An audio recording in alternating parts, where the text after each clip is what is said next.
Larousse, Encyclopédie des plantes médicinales, identification, préparation et soins. Une longue histoire. Les utilisations traditionnelles des plantes dans le monde entier, les origines jusqu'à nos jours et les recherches actuelles. Une encyclopédie illustrée. Plus de 550 plantes médicinales avec pour chacune d'elles comment l'identifier, description, habitat et culture. Comment la préparer, partie utilisée, infusion, teinture. Comment se soigner, usage traditionnel et courant, précautions à prendre. Un guide pratique, cultiver des plantes et préparer soi-même des remèdes contre les maladies courantes, infusions, décoctions, sirops, angues. Prévenir les dangers de l'automédication, toxicité de certaines plantes, contre-indications. Connaître la pratique de la phytothérapie, adresse utile. 850 illustrations en couleur. Voilà l'image. Très bien soignée, très bien présentée. Comme vous le voyez doucement. Et voilà, très magnifique. La nature nous appelle.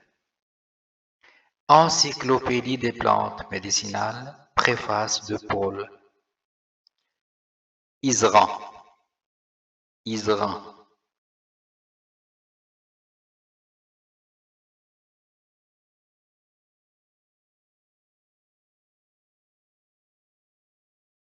Conseil scientifique. Paul Iseran, responsable du département de phytothérapie à la faculté de médecine de Bobigny. Pour la Belgique, Michel Masson, docteur en médecine et membre de l'Association belge des syndicats médicaux. Abissam. Pour la Suisse, Jean-Pierre Restellini, docteur en médecine et licencié en droit. Ainsi de suite. La coordination éditoriale, Edith Hibert, Astrid Delage, de Meux. Lecture-correction, Françoise Moulard, Edith Za. Alors, remarque. J'aime les remarques. Un bon usage de plantes médicinales repose sur le respect des consignes suivantes. En cas de troubles importants ou de maladies de longue durée, il faut toujours consulter un médecin.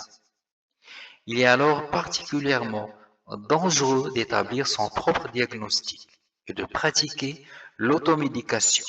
D'une façon générale, il faut bien respecter les précautions d'usage données dans les notices présentant chaque plante et ne pas dépasser les doses prescrites.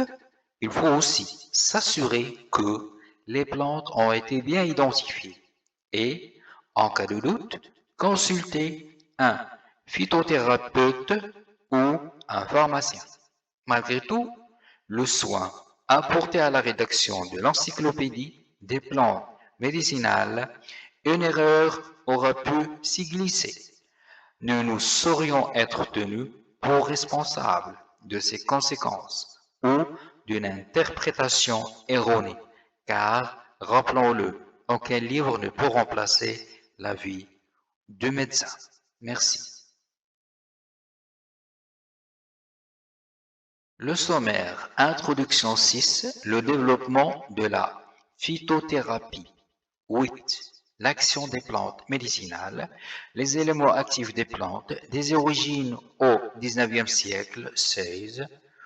Aujourd'hui et demain, le développement de la phytothérapie, en Europe 30, 1, 34, Chine 38, Afrique 42, Australie 44, Amérique du Nord 46, Amérique du Sud 50. Les principales plantes médicinales 52. Un guide illustré présentant les 100 principales plantes utilisées dans le monde pour leurs vertus médicinales, avec, pour chacune d'entre elles, la description de leur habitat et de leur culture, leurs principaux constituants et effets, leur usage traditionnel et courant, ainsi que les recherches en cours. Des remèdes à faire soi-même sont aussi proposés. Autres plantes médicinales, 154, plus de 450 autres plantes employées dans les traditions médicinales les plus diverses, avec une description de leurs vertus curatives et de leur usage traditionnel et courant. Se soigner par les plantes, 282. Cultiver des plantes médicinales, 284. La récolte et la conservation, 286. Préparer des remèdes naturels, 289. Remèdes contre les affections courantes, 298. Consulter un phytothérapeute, 320. Glossaire, 322. Index général, 323. Index des plantes classées par affection, 332. Crédit photographique, 336. Alors, l'introduction dans la prochaine vidéo. Merci.